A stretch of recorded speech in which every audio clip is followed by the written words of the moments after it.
할렐루야. 2015년도 벌써 이제 1월달 중순이 돼가고 벌써 세 번째 주일을 맞이하게 됩니다. 새해가 시작되면서 또 감사하는 마음으로 또 믿음으로 또 마음으로 한 해를 시작을 하고 그런 시간들이 있었는데 참 복되고 귀한 시간들이 아니었는가 생각이 됩니다.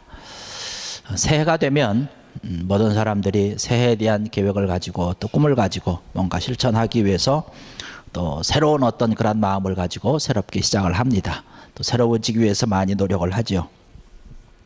그러나 새해가 되었다고 해서 모든 것이 새로워지는 것은 아니죠.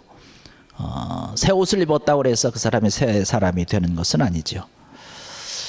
새 옷을 입는 것보다 더 중요한 것은 그 사람이 어떻게 바뀌었느냐라고 변화되었느냐라고 하는 것이 참 귀한 것이고 더 소중한 것입니다. 제 아무리 비싼 옷을 입고 명품 옷을 입었다고 해도 그 사람이 도둑놈이면 역시 도둑놈이라는 것이에요. 아무리 좋은 옷을 입었다고 해서 그 사람이 신사가 되지는 않습니다. 근데 오늘을 살아가는 그런 우리들의 그 모습을 보면 우리들도 그렇지만 또 우리 주변에 있는 그런 모습들, 사회적으로 되어지는 그런 현상들을 바라보면 새 옷을 입으면 새로운 사람이 된다라고 하는 생각을 가지고 살아가는 사람들이 많이 있는 것 같은데 그것이 문제라고 하는 사실이죠. 그래서 뭔가 좀 겉은 번지를 좀 해놓고 또 이러한 모습을 가지면 다른 사람들이 나를 볼 때에 나를 더 인정해주고 내가 또 좋은 사람인 줄 알고 신사인 줄 알고 대한다라고 하는 것입니다. 이러한 것이 오늘을 살아가는 그런 우리의 문제가 아닐까 생각이 됩니다. 이런 외적인 데 있는 것이 아니라 내적인 변화가 사실은 더 중요한 것인데 외적인 것을 가지고 평가하려고 하는 그런 안타까움이 우리 살아가는 그런 사회 속에 있는 모습을 보면서 안타까운 마음을 가지고 있습니다. 뭔가 좀 새롭게 좀 살아보기 위해서 여러 가지 것들을 바꾸기도 하고 여러 가지 것들을 계획을 세우고 또 단장도 하고 집도 페인트도 다시 칠하고 또 가구 배치도 좀 바꿔보면 잠깐은 어떤 새로운 기분이 들 수 있겠지만 그러한 것이 우리의 모든 것들을 정말로 새롭게 바꾸느냐 사실은 그렇지 않다라고 하는 것입니다. 새해가 돼도 우리가 살아가고 있는 이 세계가 새로워졌느냐? 사실은 그렇지 않다는 것이에요. 아까도 말씀드렸듯이 새 옷을 입는다고 해서 새로워지는 것이 아니라고 하는 것이죠. 그대로라고 하는 것이에요. 과거의 모습 그대로, 전에 내가 가지고 있던 그런 모습 그대로라고 하는 것입니다. 과학적으로 많이 발달을 하고 문화적으로 도덕적으로 또 교육적인 어떤 그런 여러 가지 노력을 통해서 뭔가 새로운 것을 추구를 합니다. 물론 과학이 발달이 되고 문화가 발달이 되고 교육에 많은 사람들이 힘을 쓰고 노력을 함으로 인해 가지고 외부적인 환경이 굉장히 우리가 삶의 질이라든가 혹은 질을 어떤 것을 이야기할지는 모르지만 외부적으로 나타나는 그런 환경은 놀라울 정도로 변화를 맞이한 것은 사실입니다. 아름다워졌고 또 깨끗해졌고 그러나 문제는 우리의 속사람이 바뀌었느냐라고 하는 데 있다는 사실이에요. 문제는 우리의 속사람이라고 하는 것이죠. 겉은 멀쩡해 보이지만 속은 옛날 그대로의 모습, 오히려 전보다 더 못한 그 모습을 가지고 있다는 것이에요. 욕심은 더 많아졌고 그 속에 품고 있는 그런 야심을 가지고 음란과 방탕과 이러한 것들이 더 판을 치는 그런 세상이 되지 않았나 생각을 해봅니다. 많은 사람들이 더 교만해졌고 서로 시기하며 질투하며 미워하고 잔인한 그 모습들을 바라보면 전보다 더 아주 좀 각박한 세상 속에 우리가 살고 있지 않나 생각을 해봅니다. 자녀들을 위해서 교육열은 더 높아져서 많이 가르치고 더 열심을 내고 있지만 중요한 것은 그렇게 한다고 해서 사람이 바뀌어졌느냐라고 하는 것이에요. 사람의 근본이 바뀌었느냐라고 하는 사실입니다. 성경에서 우리에게 이야기하고 있는 것은 뭐냐면 우리 사람들의 인간의 어떠한 노력으로도 우리 인간의 본성은 고칠 수 없다는 이야기를 하고 있습니다. 겉은 화려해 줄 수 있지만 그 속 사람의 모습은 우리 사람이 아무리 노력을 한다고 해서 바뀌어지는 것이 아니라고 하는 것이죠. 고장난 자동차가 있는데 그 고장난 자동차를 고치지 않고 겉만 화려하게 바꾼다고 해서 그 자동차가 굴러갈 수 있느냐, 잘 갈 수 있느냐, 이것은 아니라고 하는 것입니다. 그런 고장난 자동차가 있으면 그것을 고치는 사람이 와서 고쳐야 돼요. 그 자동차를 잘 아는 사람이 와서 고쳐야 됩니다. 자동차를 만든 사람이 와서 고쳐야 되는 것이죠. 마찬가지로 우리 인간들은 어떻게 고치느냐, 마찬가지로 우리 인간들의 잘못된 여러 가지 것들, 고장난 이러한 모든 것들을 역시 고칠 수 있는, 우리를 만드신, 우리를 창조하신 하나님이 우리에게 오셔야 우리가 고침받고 변화받고 새로워지는 줄로 믿습니다. 하나님만이 우리를 고칠 수 있다는 것이에요. 우리를 지으시고 우리를 만드신 그 하나님, 그 창조의 손길이 우리에게 와야 우리가 새로워지고 변화된다는 것이죠. 우리의 이러한 것들이 바뀌어지고 변화가 되어야 우리가 이 세상을 살아가면서 여러 가지 문제를 안고 있는 사회 문제라든가 혹은 정치 문제라든가 경제 문제라든가 이러한 것들도 해결될 것으로 저는 봅니다. 사회 문제가 어떤 제도적인 어떤 조직적인 문제가 아니라고 저는 생각합니다. 정치 문제도 그렇죠. 경제적인 그런 것도 마찬가지라고 생각을 합니다. 그 사람의 문제라고 하는 것이에요. 여러분, 그 사람의 문제라고 하는 것이 뭡니까? 우리 믿는 사람들이기 때문에 더 귀중한 것은 뭐냐면 영혼의 문제가 해결받아야 된다는 사실입니다. 영혼의 문제가 해결이 돼야 우리가 정말로 사람답게 살아갈 수 있는 그런 귀한 모습을 하게 되는 것이죠. 오늘 본문의 말씀을 보니까 하나님께서 새 일을 행하신다라는 말씀을 하고 있습니다. 우리가 분명히 알아야 되는 것은 뭐냐면 사람이 새 일을 행하는 것이 아니라 하나님께서 새 일을 행하신다라고 말씀을 하고 있습니다. 하나님께서 새 일을 행해 주셔야 되는 것이에요. 우리의 살아가는 그런 모든 삶과 생활 가운데서도 우리가 모든 그런 관계하고 있는 그런 모든 것 가운데 뭐 사회적으로, 정치적으로, 경제적으로 이러한 모든 것들 가운데도 하나님이 함께 해주시고 하나님께서 새 일을 행해 주셔야, 하나님께서 바꿔주시고 하나님께서 변화시켜 주셔야 모든 것이 바뀌어지고 새로워질 수 있다라고 하는 사실입니다. 그 첫 번째가 무엇이냐면 바로 우리의 영혼을 구원시켜 주시는 것이에요. 우리의 모든 죄 가운데서 우리를 구원시켜 주시는 그 구원의 역사가 있어야 된다는 사실이지요. 하나님께서는 바로 이 구원받은 사람을 통해서 새 일을 행하신다라고 하는 사실입니다. 하나님께서 새 일을 행하시겠다라고 말씀하시고 약속하신 것은 뭐냐면 하나님께서 하나님의 사람들을 통해서, 구원받은 사람들을 통해서 새 일을 행하신다라고 하는 말씀입니다. 하나님의 역사는 언제나 사람들을 통해서 이루어지기 때문에 그런 것입니다.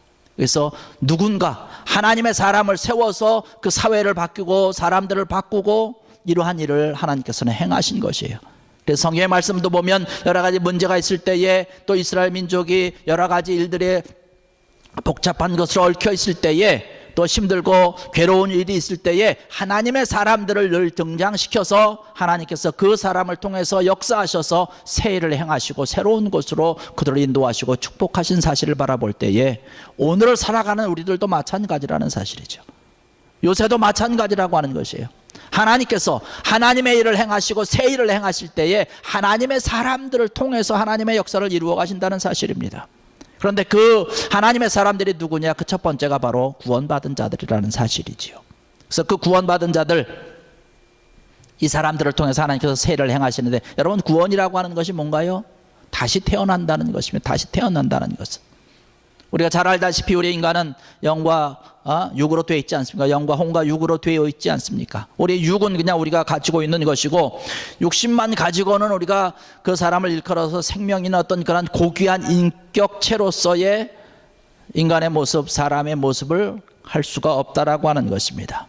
하나님께서 주신 그런 영과 혼이, 영혼이 육신과 결합될 때 비로소 하나님께서 만물의 영장으로 세워주신 아주 신비로운 인간이 되는 것이죠. 그래서 영혼의 문제가 온전히 해결돼야 된다라고 하는 것이에요. 아담과 하와가 하나님 앞에서 덜커덕 범죄를 했습니다. 그 범죄로 인하여서 우리의 영혼이 분리가 되었고 정상적인 그런 기능을 다 잃어버린 것이죠. 이러한 것을 가리켜서 성경에서는 뭐라고 얘기를 하냐면 영혼이 죽었다라고 얘기를 하고 있습니다. 죄의 삭은 사망이다라고 얘기를 하고 있습니다. 죄의 값은 사망이다라고 얘기를 하고 있는 것이에요. 아담과 하와가 하나님 앞에서 죄를 범했기 때문에 죽었다라고 하는 것이죠. 하나님의 형상을 잃어버렸고 하나님께서 귀하게 여기시는 영혼의 모습을 우리는 다 잃어버리고 정상적인 인간의 기능을 완전히 할 수 없는 안타까운 모습을 하게 됐다는 것입니다. 이러한 문제가 우리 살아가는 모든 사람들 가운데 있다는 것이에요. 이러한 문제를 가지고 있는 사람들이 모여서 살다 보니까 그 사회가 문제가 있는 것이에요. 여러분, 고장난 자동차가 길을 달릴 때 그 자동차가 얼마나 위험합니까? 언제 어떻게 될지 모르고 자기 자신뿐만 아니라 그 자동차뿐만 아니라 그 자동차로 인해서 다른 자동차도 상하게 되고 다른 사람들도 상하게 되고 많은 문제를 일으키는 것처럼 영혼의 문제가 해결되지 못한 잘못된 고장난 그런 영혼의 문제를 가지고 모여 사는 그 사람들의 사회 가운데 여러 가지 문제가 발생이 되는 것이에요. 그래서 시기하고 질투하고 싸우고 피 흘리고 여러 가지 악한 일들이 많이 추악한 역사가 계속 되어지고 있는 것입니다. 지금도 마찬가지로 그렇게 되어 있는 것이죠. 그래서 이 영혼의 문제를 가지고 있는 그런 우리들을 치료하고 고칠 수 있는 분이 누구냐? 바로 하나님이라고 하는 사실이에요. 하나님만이 우리를 고치고 우리의 모든 것들을 새롭게 하실 수 있는 것인데, 그 새로워지는 것이 뭐냐? 새로워지고 새로운 사람으로 다시금 거듭나는 것을 성경에서는 구원이라고 하는 이야기를 하고 있는 것입니다. 그래서 우리는 새로워져야 된다는 거예요. 우리의 고장난 모든 영혼이 다 치료받는 것이에요. 고침받는 것이에요. 더 완벽하게 되어지는 것입니다. 여러분, 자동차가 고장나면 카센터나 고치는 사람한테 가서 그것을 다 고쳐야 완벽해지고 제대로 정상적으로 운행을 할 수 있듯이, 우리가 하나님 앞에 갔을 때에 우리의 모든 잘못과 우리의 모든 것과 우리의 죄의 문제를 해결하고 고쳐주시는 것이죠. 그 하나님 앞에 갈 때만이 우리가 온전한 사람, 완전한 사람으로 정상적인 그런 활동을 할 수 있는데, 성경에서는 이 하나님을 만나는 것, 주님께서 고쳐주시는 것, 이것을 바로 구원이라고 하는 표현을 사용을 하는 것이죠. 우리가 사도 바울을 너무나 잘 알고 있습니다. 사도 바울을 성경에서 말씀 보니까 정말 학문이 굉장히 뛰어난 사람이었어요. 지식이 굉장히 아주 있는 사람이었습니다. 그런데 그 사람은 굉장히 교만했던 사람이고 성품 또한 굉장히 악했던 사람입니다. 그래서 예수 믿는 사람들을 아주 핍박하고 죽이는데 앞장서서 젊은 나이임에도 불구하고 그러한 모든 포악한 일을 행했던 사람인데, 이 사람을 바꾼 것이 어떠한 것입니까? 이 사람이 어떻게 사랑의 사도로, 말씀의 사도로 변화할 수 있었겠느냐라고 하는 것이에요. 어떤 정치적인 제도나 어떤 개혁으로나 어떤 종교적인 교양이라든가 교육이라든가 수양이라든가 이러한 것으로 바뀐 것입니까? 그렇지 않다는 것이죠. 다메섹 도상에서 부활하신 예수 그리스도를 만날 때에 사도 바울이 새로운 사람이 된 줄로 믿습니다. 포악했던 사람이 주님을 만날 때에 새로운 사람이 된 것이죠. 누가복음 19장에 가서 말씀 보면 세리장 삭개오에 대한 이야기를 하고 있습니다. 매국노였죠. 나라를 팔아먹은 사람, 민족을 팔아먹은 사람으로 모든 자기네 민족 사람들에게도 미움을 받는 그런 사람이었습니다. 자기 자신을 위해서라고 한다면 다른 사람이 죽던 말던 수단 방법을 가리지 않냐고 자기의 배만 채우는 어떤 굉장히 이기적인 그런 사람이었는데, 이런 사람이 어떻게 새로운 사람이 되어서 주님 앞에 자기의 모든 것들, 자기의 모든 재산을 다 내려놓을 수 있었겠느냐라고 하는 것이에요. 바로 주님을 만났기 때문에 그런 것 아니겠습니까? 뽕나무에 올라갔다가 예수를 만났기 때문에 그가 새로운 사람이 됐고, 그가 정말로 귀한 하나님의 은혜 가운데서 변화된 그런 모습을 보였다라고 하는 사실이죠. 주님을 만날 때에 모든 것이 새로워지는 것이에요. 이전의 사람의 모습에서 새로운 사람으로 바뀌어지는 것입니다. 십자가상에 같이 예수님과 돌아가시는 그 순간에 함께 있었던 한쪽 강도도 마찬가지로 주님을 만나고, 또 막달라 마리아도 그랬고, 또 김익두 목사님, 깡패 두목이었던 우리 김익두 목사님도 마찬가지 아니겠습니까? 주님을 만날 때에 새로워질 수 있었다라고 하는 사실이죠. 이렇게 새로움이 있을 때에, 이 새로움을 가지고 구원의 은혜가 우리 가운데 있을 때에 하나님께서 우리를 통해서 하나님의 일을 행하시고 하나님께서 새 일을 행하신다는 것이고, 그 하나님의 행하시는 그러한 것을 통해서 하나님께서 우리의 모든 삶을 바꿔주고 변화시켜 주시고 하나님의 귀한 은혜 가운데 넘쳐나도록 역사하신다라고 하는 사실입니다. 이러한 것은 그때 성경이 쓰여졌던 그때뿐만 아니라 오늘날에도 마찬가지고 또 앞으로도 계속 되어진다라고 하는 것이에요. 하나님께서는 지금도 역시 마찬가지로 하나님의 창조의 역사를 보여주시고 하나님의 놀라운 새 일을 행하시는 귀한 것들을 우리에게 보여주시고 있는 것 아니겠습니까?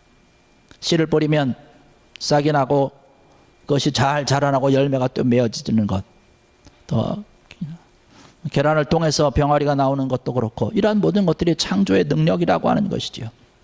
곤충과 벌레들이 바뀌어지고 변화해서 아름다운 나비가 되는 것, 새로운 몸으로 변화되는 것, 이러한 모든 것도 하나님께서 함께 하시는 그런 창조의 능력이라고 하는 사실입니다. 뭐 저절로 되는 것이 아니지요. 이런 것처럼 하나님의 손길을 통해서 우리가 예수 그리스도를 믿고 예수 그리스도를 통해서 우리가 구원함을 받고 변하게 될 때에 새로운 사람이 되는 것이고, 새로운 피조물이 되는 것이고, 옛사람이 바뀌어서 새 사람이 된다라고 하는 것이에요. 우리가 아까 찬양을 했듯이, 우리가 찬송을 불렀듯이 이제는 새로운 사람이 됐다는 것이에요. 옛 것은 이제 다 죽고, 옛사람은 죽고 이제 새로운 사람이 되었다라고 하는 사실이죠. 이러한 새로운 역사, 하나님께서 함께 하시는 귀한 사랑을 통해서, 은혜가 넘쳐남을 통해서 하나님께서 행하시는 그런 새로운 일의 귀한 역사로 주인공으로 다시 한번 우뚝 설 수 있는 귀한 은혜가 넘쳐나는 여러분 되기를 주의 이름으로 간절히 축원합니다. 바라건대 올 한 해 동안에 하나님께서 행하시는 이 귀한 은혜가, 놀라운 축복의 역사가, 또 새 일을 행하심이 차고 넘치는 귀한 한 해 되어서 하나님의 귀한 영광을 드러내는 귀한 여러분 되기를 주의 이름으로 간절히 축원합니다. 이런 하나님의 귀한 은혜가 우리 가운데 차고 넘쳐야 된다는 것이죠. 오늘 19절의 말씀 보니까 본 말씀 가운데 이런 말씀을 하고 있습니다. 반드시 내가 광야의 길과 사막의 강을 내리니 라는 말씀을 하고 있습니다. 하나님께서 새 일을 행하시는데 우리가 계획하지 못하고 생각하지 못하고 예상하지 못한 것을 하나님께서는 이루시고 하나님께서는 함께 하신다는 것이에요. 광야의 길을 내시고 사막의 강을 내겠다라고 하는 것입니다. 하나님께서는 모든 것을 다 하실 수 있는 분, 창조의 하나님이시며 능력의 하나님이신 줄로 믿습니다. 우리의 살고 죽는 것을 주관하시고 우리의 행복과 불행과 이러한 모든 것을 다 주관하시는 분 아니겠습니까? 그래서 하나님께서 행하시는 그 새로운 은혜 가운데, 축복 가운데 들어갈 때에 이것이 진정한 하나님의 은혜여 놀라운 축복이 되는 것이죠. 솔로몬 왕은 말씀을 통해서 우리에게 해주시는 것은 뭐냐면, 해 아래 인간의 모든 수고가 다 헛되다라고 얘기를 하고 있습니다. 그러면서 전도서 맨 마지막에 가서 말씀 보면 가장 귀한 것, 내가 너희들에게 이야기를 하는데 하나님을 아는 것, 하나님을 섬기는 것, 주님을 믿는 것이 가장 귀한 것이다, 이것이 새로운 것이다라고 이야기를 하고 있는 것입니다. 주의 은혜가, 주님을 알고 주님과 함께하는 이 귀한 은혜가 있어서 정말로 이 귀한 은혜가 여러분의 삶을 바꾸고 여러분을 변화시켜서 새로운 사람으로 하나님의 큰 의 가운데 정말로 새 일을 행하시는 하나님의 귀한 은혜와 축복의 인도가 차고 넘치는 귀한 여러분들 되시기를 주의 이름으로 간절히 축원합니다. 그 하나님께서 새 일을 행하시되 여기 우리에게 주신 말씀과 같이 광야의 길을 내고 사막의 강을 내는 것, 여러분 이렇게 돌아보면, 우리의 모습을 돌아보면 우리의 살아가는 그런 이 주변의 모습이, 저는 가만히 볼 때에 광야와 같은 곳에서 우리가 살아가고 있지 않나 생각을 해봅니다.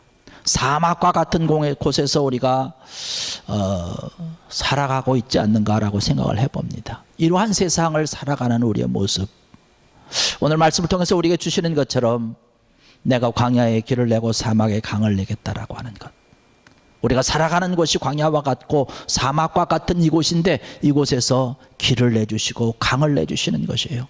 여러분, 광야가 어떤 곳입니까? 사막이라고 하는 것이 어떠한 것입니까? 물도 없는 곳이고 잘 살아갈 수 없는 것, 식물도 없고 쓸모없는 그런 돌짝밭만 많고 사나운 짐승들만 우글거리는 그러한 곳 아니겠습니까? 살 수 없는 그러한 곳인데 그곳에 길을 내주시는 것이에요. 살 수 있는 그런 강을 내주시는 것입니다. 그런데 거기 말씀 보니까 뭐라고 얘기를 하고 있냐면 반드시라고 하는 얘기를 하고 있습니다. 반드시 내가 길을 내겠다는 것이에요. 반드시 내가 강을 내겠다라고 이야기를 하고 있는 것입니다. 하나님께서 우리를 구원하여 주시고 광야와 같은 세상 속에서 하나님께서 주신 그런 새로운 세계를 바라보면서 살아가도록 우리에게 은혜를 주신 그 은혜의 세계 가운데 우리를 두셨다라고 하는 것이죠. 그래서 하나님께서 우리에게 주시는 귀한 은혜가 차고 넘치는 그러한 것을 우리가 사모하면서 살아야 되는데, 여러분은 에스겔서 47장 1절과 9절의 말씀을 보면 그런 말씀을 하고 있습니다. 그가 나를 데리고 성전문에 이르시니 성전의 앞면이 동쪽을 향하였는데 그 문지방 밑에서 물이 나와서 동쪽으로 흐르다가 성전 오른쪽 제단 남쪽으로 흘러내리더라. 또 이 강물이 흐르는 곳마다 번성하여 모든 생물이 살고 또 고기가 심히 많으리니 이 물이 흘러 들어가므로 바닷물이 되살아나겠고 이 강에 이르는 각처에 모든 것이 살 것이다 라는 말씀을 하고 있습니다. 하나님께서 우리에게 광야와 같은 세상을 살아가면서 또 사막과 같은 곳에서 살아가면서 우리에게 주신 은혜의 하나님의 손길인데, 그것이 뭐냐면 교회라고 하는 것입니다. 교회를 통해서 새 힘을 주시고 하나님의 은혜의 물을 마실 수 있도록 우리에게 축복을 해 주신다라고 하는 것입니다. 그래서 우리가 이 교회를 통해서 에스겔서 47장에 있는 그런 말씀처럼 교회로부터 흘러내리는 성령의 놀라운 하나님의 은혜의 물결이 우리 마음 속에, 우리 가정 속에, 우리 일터 가운데, 우리의 모든 관계 가운데 흘러넘침을 통해서 여기 말씀 보니까 이 강물이 흐르는 곳마다 번성하여 모든 생물이 살고 또 고기가 심히 많으리니 이 물이 흘러 들어가므로 바닷물이 되살아나고 이 강에 이르는 각처의 모든 것이 살 것이다 라고 하는 귀한 은혜가 있습니다. 올 한 해 동안 우리 교회를 통해서 여러분의 심령이 살고 여러분의 모든 것이 다 지금 살아나고 더 풍성하여지는, 영적으로 또 육적으로 재정적으로 모든 면에서 더 귀한 은혜가 차고 넘치는 한 해가 되는 여러분들 되시기를 주의 이름으로 간절히 축원합니다. 이런 귀한 은혜가, 이러한 새 일을 행하시는 하나님의 손길이 우리 삶 가운데 차고 넘치고 이런 모든 것들이 교회를 통해서 이루어질 수 있다고 하는 사실입니다.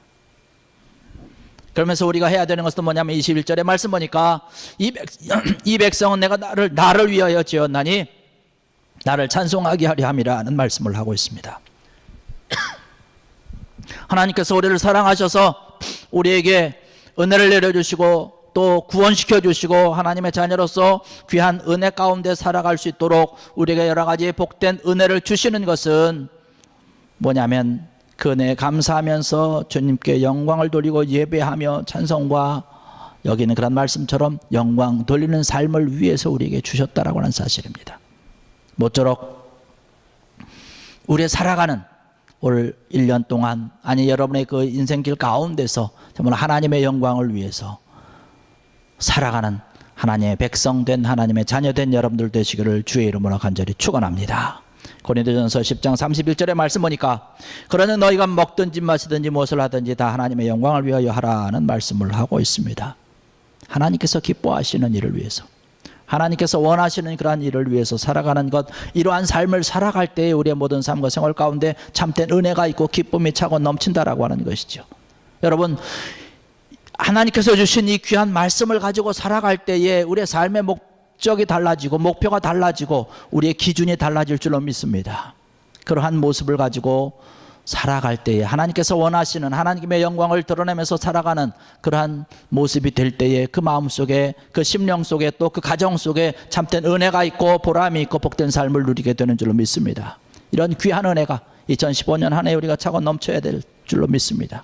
이러한 하나님의 귀한 은혜를 가지고 하나님의 영광을 드러내면서 살아가는 그런 우리의 삶의 모습이 될 때에 우리의 모든 근심, 걱정, 염려가 다 물러가고 하나님의 은혜가 차고 넘칠 줄로 믿습니다. 이러한 것을 사모하면서 이러한 것을 위해서 믿음으로 달려가는 귀한 여러분들 되어서 정말 올 한 해 동안에는 정말 하나님께서 우리를 통해서 큰 일을 행하시고 놀라운 새 일을 행하실 줄로 믿습니다. 그렇게 함으로 인해서 우리의 선교가 더 넓어지고 또 여호수아와 같은 그런 좋은 일꾼들이 더 풍성하여지고 교회도 부흥하고 또 봉사의 자리가 더 확장되어지는 귀한 은혜를 통해서 하나님께서 살아계시고 하나님의 역사하시는 그러한 귀한 은혜가 되고 정말 하나님의 축복의 귀한 은혜를 받고 누려서 우리를 통해서 또 교회를 통해서 많은 사람들이 더 사랑을 받고 은혜를 받고 주님께로 더 달려나오는 그런 생명의 역사가, 생명의 노래가, 생명의 찬양이 그저 풍성하여지고 더 많이 나눠주고 구제하고 선교하는 귀한 일에 더 앞장설 수 있는